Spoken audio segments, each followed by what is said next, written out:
The moment I heard Jack's voice, filled with contempt, my heart sank. I was standing at the bottom of the stairs in our two-story house, a place that once felt like a haven of love. Now, it was a stage for my humiliation. "Yeah, Mom, Amy is really getting on my nerves." Jack's voice drifted down the stairs, tinged with annoyance. "She thinks she's the boss just because she's the main breadwinner now. It's laughable." I clutched the banister, my knuckles whitening. This wasn't the first time I felt dismissed by Jack, but hearing him belittle me to his mother, Maria, was a new low. "I know, right? She's so full of herself lately." Maria's voice crackled through the phone speaker. "You should show her she's not irreplaceable. Maybe meet someone younger, more fun." A cold laugh escaped Jack. "That might just teach her a lesson. Amy's so smitten with me she wouldn't dare leave, no matter what." Their words cut through me like shards of glass. 6 years of marriage reduced to this mockery. I was Amy, a 31-year-old marketing executive, shouldering most of our expenses since Jack quit his job. And here he was, plotting betrayal with the same nonchalance as discussing the weather. I stepped back, retreating into the shadows, my mind racing. The loving, attentive man I married had turned into a callous stranger. But I refused to be his doormat. A fiery resolve ignited within me. I wouldn't just walk away defeated. I would make Jack regret every scornful word he had uttered. For years, I had ignored the subtle jabs, the gradual distancing, and the financial leeching. But no more. As I stood there, a plan began to take shape in my mind, a plan to reclaim my life and my dignity. I waited until Jack ended the call and came downstairs, his face changing into a mask of faint affection as he saw me. "Hey, honey," he said, planting a hollow kiss on my cheek. "How was your day?" His casual demeanor was a slap in the face. "It was fine, Jack," I replied, my voice steady despite the storm raging inside. "I just need to rest. It's been a long day." He shrugged, oblivious to the seismic shift happening right in front of him. "Sure. I'll be watching the game. Don't wait up," Jack said as he lounged on the sofa with the remote in hand. I retreated to our bedroom, but I wasn't there to cry or lament. I was planning my escape, my revenge. Jack had underestimated me for the last time. I picked up my phone and began to make a list of everything I needed to do to untangle my life from his. I would start tomorrow, no more being the oblivious, accommodating wife. It was time for Amy to take center stage in her own story. The days that followed were a masterclass in deception. I kept up appearances, playing the role of the dutiful wife while plotting my departure. Jack, wrapped up in his arrogance, noticed nothing. One evening, as we sat across from each other at dinner, the silence was suffocating. He was scrolling through his phone, chuckling occasionally. I pushed my food around my plate, my mind elsewhere. "Jack, remember when we used to talk during dinner?" I asked, a hint of nostalgia in my voice. He glanced up, eyes narrow. "What's there to talk about? It's not like you're interested in my day." His dismissive tone stung, but I didn't let it show. "I'm interested, Jack. I always have been." He scoffed. "Right, just like you're interested in my career choices." I clenched my fists under the table. "I supported your decision to quit your job, Jack. I just didn't expect to become the only one working." Jack laughed, a cold, harsh sound. "Oh, come on, Amy. You love being the martyr, don't you? The hard-working wife supporting her lazy husband." The accusation was ridiculous, yet it revealed his twisted perception of our marriage. "I never saw it that way, Jack, but I can't deny feeling alone in this relationship." His expression hardened. "Maybe you should find someone who can give you what you need. I'm clearly not enough." The words were a slap in the face, but they fueled my resolve. I was done being the victim in this twisted game. As the days passed, I began moving my personal belongings out of the house, little by little. I opened a separate bank account, redirecting my salary there. Every step was calculated and discreet. One night, as I lay in bed next to Jack, his snoring a constant reminder of our fractured union, I whispered to myself, "Not for much longer." I rose early the next day, my heart heavy but determined.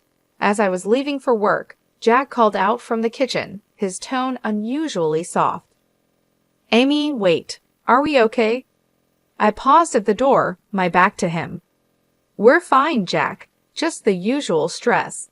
The lie tasted bitter on my tongue, but it was necessary. I couldn't let him know what I was planning, not when I was so close to breaking free. That day at work, I made the final arrangements. I contacted a realtor and asked about a small apartment in a quiet part of town, a fresh start, a clean slate. I came home that evening to find Jack sprawled on the sofa with a beer in hand. "You're late," he remarked, his tone accusatory. I shrugged off my coat, keeping my face neutral. "Work was hectic, you know how it is." He snorted. "Yeah, right, busy being the big shot at the office." I ignored the jab and headed to the kitchen to prepare dinner. The mundane task was a welcome distraction from the turmoil within. As I chopped vegetables, my mind wandered to the life awaiting me, a life free from Jack's scorn and selfishness, where I was no longer invisible or insignificant. I served dinner, and we ate in silence. With each bite, I savored the fleeting moments of this facade. Soon it would crumble, and I would emerge from the rubble stronger and liberated.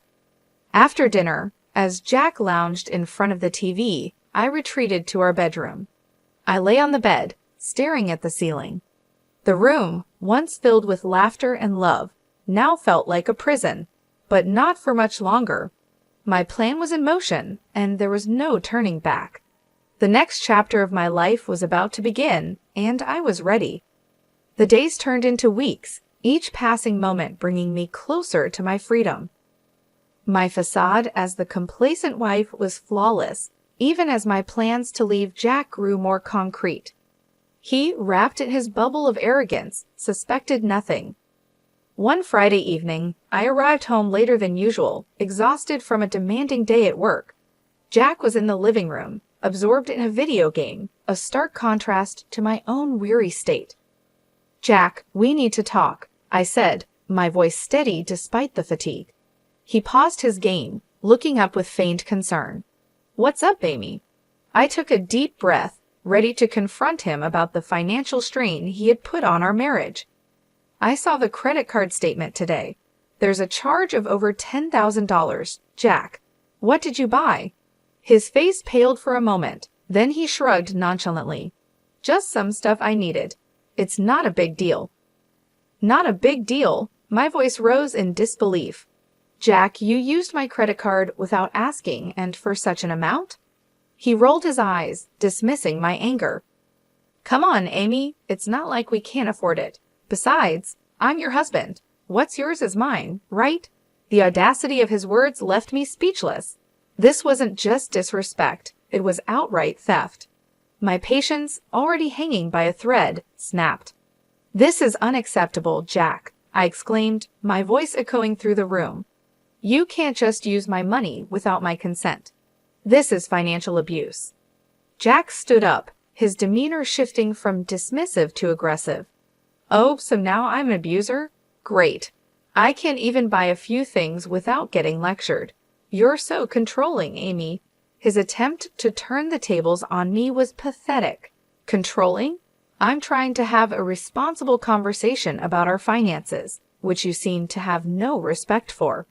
He scoffed, crossing his arms. "You know what, Amy? I don't need this. I'm going out." With that, he grabbed his jacket and stormed out, leaving me alone in the midst of our shattered illusion of a happy marriage. I sank onto the couch, my mind racing. This confrontation was the last straw. Jack's complete disregard for our financial stability, combined with his entitlement and lack of remorse, solidified my decision to leave. But it wasn't enough to just walk away. Jack needed to learn a lesson and understand the consequences of his actions. My plan for revenge began to take a more defined shape. Over the next few days, I acted as if nothing had happened, while internally, I was a whirlwind of activity. I documented all instances of Jack's financial irresponsibility, gathering evidence for the impending legal battle. Meanwhile, Jack continued his carefree routines, oblivious to the storm brewing. He returned to his lazy habits, occasionally throwing a snide comment my way. But I was no longer the Amy who took his insults lying down. With each passing day, my resolve grew stronger. I was ready to reclaim my life and teach Jack a lesson he would never forget. Weeks slipped by, and the facade of our marriage continued a thin veil over the growing chasm between Jack and me. My plans, however, were solidifying, each step meticulously calculated. It was a waiting game, a game I was determined to win. One lazy Sunday afternoon, Jack lounged on the couch, his attention fixed on a football match. I approached him with faint casualness, a rehearsed question on my lips. "Jack, have you thought about looking for a job? It might help with our finances," I suggested, keeping my tone light. He barely glanced away from the TV. "Why bother? You're earning enough for both of us. Besides, I enjoy my free time." His dismissive response stung, but it was no surprise. "Sure, but it's not just about money. It's about contributing, being a team." I pressed on, hoping to gauge his reaction. Jack snorted, his eyes still on the screen. "Team, Amy? Let's not kid ourselves. You like being in charge, and I like things as they are. Why change a winning formula?" His words were a bitter reminder of how little he respected our partnership. I hid my frustration, nodding as if I agreed. "You're right, Jack. Why change anything?" As he immersed himself back into the game, I turned away, hiding the cold resolve in my eyes. It was clear now Jack would never change, never be the partner I needed. The following days were a blur of silent preparations. I met with a lawyer in secret, discussing the possibilities of divorce and financial separation. I documented every instance of Jack's financial irresponsibility, his neglect, and his emotional abuse. Meanwhile, Jack continued his life, unaware of the storm brewing. He spent his days in idle leisure, occasionally throwing a barbed comment my way, believing I was too weak to fight back. But I was no longer that person. Each of his jabs only strengthened my resolve. The Amy he thought he knew was about to shatter his complacency. One evening, as we sat at dinner, Jack's phone buzzed incessantly. He glanced at the screen, a smirk spreading across his face. "Something funny?" I asked, my curiosity piqued despite myself. "Just a friend from the gym. We're planning a night out this weekend," he replied, his tone dismissive. I nodded, feigning indifference. "Sounds fun. Enjoy yourself." Little did he know, that weekend would be my chance. While he was out living his carefree life, I would execute my plan. The day arrived, and I watched as Jack left, dressed up and full of anticipation for his night out. As soon as the door closed behind him, I sprang into action. I had already packed my essentials, things he wouldn't notice were missing. I called the movers I had secretly hired, confirming the time for the next day. My new apartment was ready, a sanctuary from the life I was about to leave behind. That night, I lay in our bed for the last time, my mind racing with the events to come. I felt a mix of fear, excitement, and relief.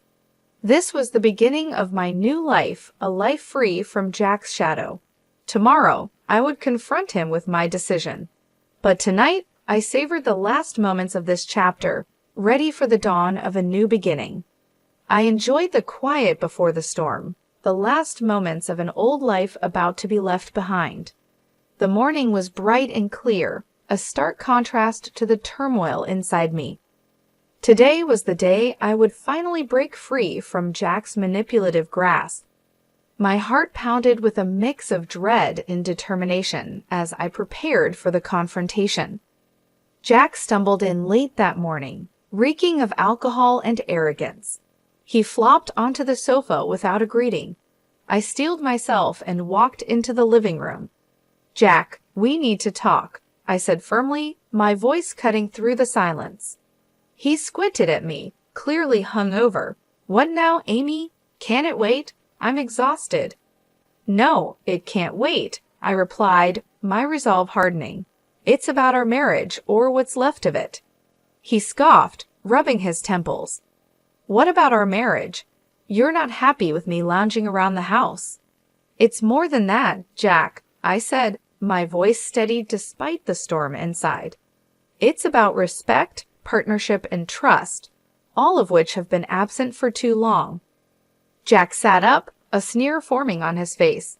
Oh, here we go. The great Amy, always so perfect and judgmental. What's your point? I took a deep breath, bracing myself for the truth I was about to unleash. My point, Jack, is that I'm done. I'm leaving you. His expression shifted from disdain to disbelief. Leaving me? You're joking, right? I shook my head, a sense of liberation washing over me. No joke, Jack. I can't live like this anymore. I refuse to be treated as an afterthought, a bank account for your whims. Jack's face reddened, a mix of anger and wounded pride. You can't leave me, Amy. You think you can do better? You think you'll find someone who will put up with your controlling ways. His words were a desperate attempt to regain control, but they fell flat. It's not about finding someone else, Jack. It's about finding myself, something I lost the day I started letting you walk all over me. He stood up, towering over me, his voice laced with venom. Fine, leave. See if I care. You'll come crawling back, you'll see. I met his gaze, my own eyes unwavering. I won't be crawling back, Jack. This is goodbye. I turned and walked away, leaving Jack standing in stunned silence. My heart raced with a mix of fear, relief, and exhilaration. I was finally taking control of my life. The movers arrived, and I supervised the removal of my belongings, each item a piece of my new life. I was building a new life. Jack watched from the doorway, his face a mask of shock and resentment. As the last box was loaded into the van, I turned to face him one last time. Goodbye, Jack. I wish you all the best. His eyes burned with a mix of anger and disbelief, but he said nothing. I climbed into the van, not looking back as we drove away from the house, the life, and the man I was leaving behind. The sense of freedom was overwhelming. I was starting a new journey, one where I was the author of my own story. Jack was now a chapter of my past, a lesson learned. As the van pulled up to my new apartment, a small, modest space filled with potential, I stepped out into my new world. A world where I was no longer Amy, the neglected wife, but Amy, the woman who reclaimed her life. Settling into my new apartment felt like taking a deep breath after being submerged underwater for too long. The freedom was exhilarating, yet the looming confrontation with Jack cast a shadow over my newfound independence. Several days passed in a blur of adjustment and anticipation. Then the inevitable happened. Jack's number flashed on my phone. I steeled myself and answered. Amy, where the hell are you? You think you can just leave like that? Jack's voice was a mix of rage and disbelief. I replied calmly, I'd already told you, Jack. I'm done. Our marriage is over. You can't just decide that on your own. You're my wife. He spat out the words, his anger palpable. I was your wife, Jack, and yes, I can decide. I won't be a part of a marriage where I'm disrespected and used, I countered, my voice firm. There was a pause, and I could almost hear the gears turning in his head. You'll come back. You need me. I couldn't help but laugh, a sound of genuine amusement. Need you, Jack? I've been the one carrying us for years. I don't need you. It's the other way around. His voice cracked with a mixture of fury and desperation. You can't do this to me, Amy. What about our finances? The house? You can't just leave me with nothing. That's not my concern anymore, Jack. You should have thought about that before treating me the way you did. I said, the satisfaction of finally speaking my mind liberating. There was silence on the other end, and then he hung up. I stared at the phone, a sense of finality washing over me. I had closed the chapter on Jack, but I knew this wasn't the end. There would be legal battles ahead, but I was ready for them. I was fighting for myself now. The following weeks were a whirlwind of legal consultations and paperwork, but each step brought me closer to my new life. I filed for divorce, citing Jack's financial irresponsibility and emotional neglect. He responded with a flood of angry calls and messages, each one more desperate and vindictive than the last. "You'll regret this, Amy. You can't just throw me out like garbage," he yelled during one heated call. I remained calm. "I'm not throwing you out, Jack. I'm setting myself free. And as for regret, I only regret not doing this sooner." As the legal proceedings progressed, Jack's true colors showed brighter than ever. He tried to manipulate the situation, paint himself as the victim, but the evidence against him was overwhelming. The day of the final hearing arrived, and I stood in the courtroom, a mix of nerves and determination. Jack was there, his face a mask of defiance and resentment. The judge reviewed our case, the documentation of Jack's financial abuse, and my testimony about our marriage's breakdown. The verdict was swift and in my favor. I was granted a divorce and a fair settlement. Jack's face contorted with rage as the judge announced the decision. "This isn't fair. She can't just take everything from me." But his protests fell on deaf ears. The decision was final. I walked out of that courtroom feeling lighter than I had in years. I had won not just the case, but my freedom. As I started my car and drove away from the courthouse, I didn't look back. Jack was a part of my past now, a reminder of what I had overcome. Ahead of me lay a road of possibilities, a future where I was in control. I smiled to myself, a sense of peace settling over me. The battle was over, and I had emerged victorious. It was time to start living my life on my own terms. The days following the divorce were a mix of relief and rebuilding. I, Amy, had stood up for myself in a way I never thought possible. Yet the echoes of my broken marriage with Jack lingered, a reminder of the battles I had fought. I was settling into my new life, embracing the peace that came with it, when my phone rang one evening. The screen flashed Jack's name, a ghost from the past I thought I had left behind.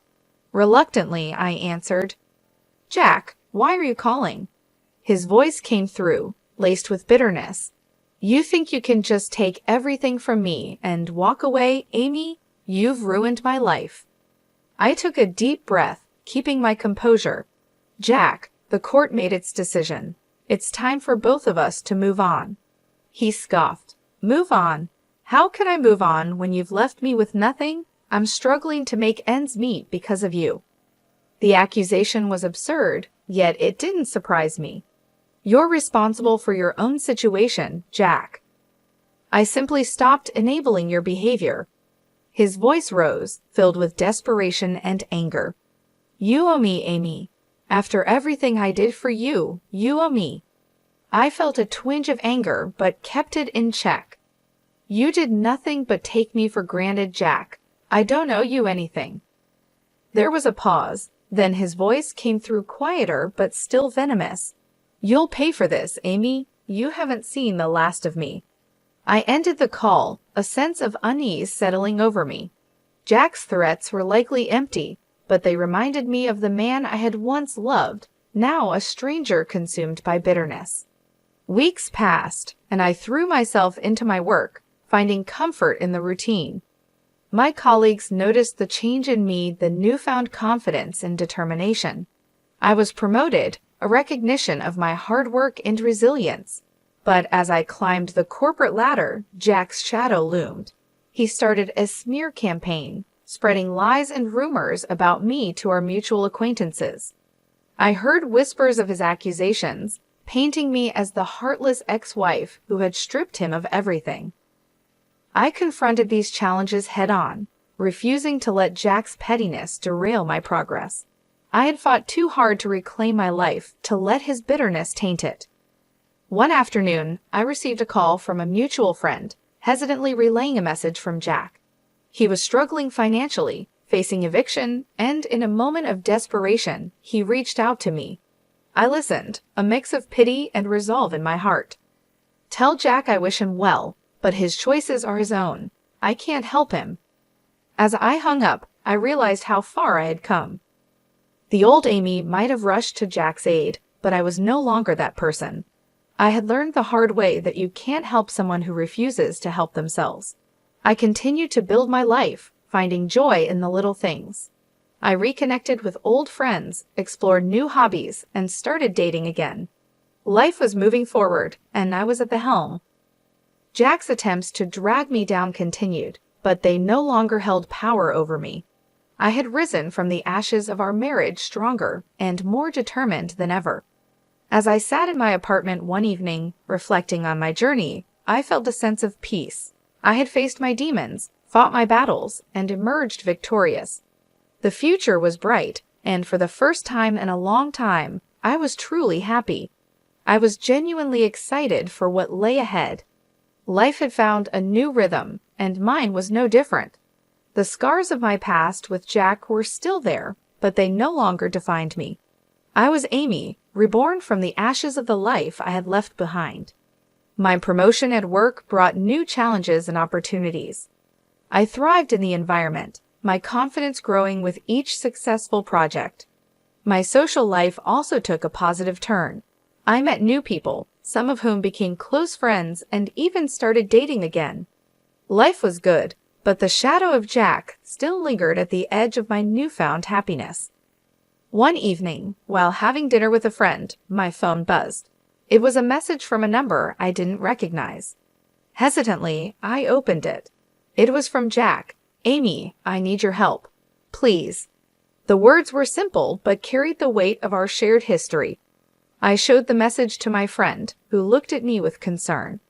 "You don't owe him anything, Amy. Remember that." I knew she was right. I had moved on, but it seemed Jack was still stuck in the past. I didn't reply to the message. Instead, I blocked the number and tried to focus on the present. The next day, I heard the news. Jack had hit rock bottom. He had lost his home, his friends, and was struggling to find work. Part of me felt pity for him, but another part knew this was the result of his own actions. I continued with my life, the memory of Jack fading into the background.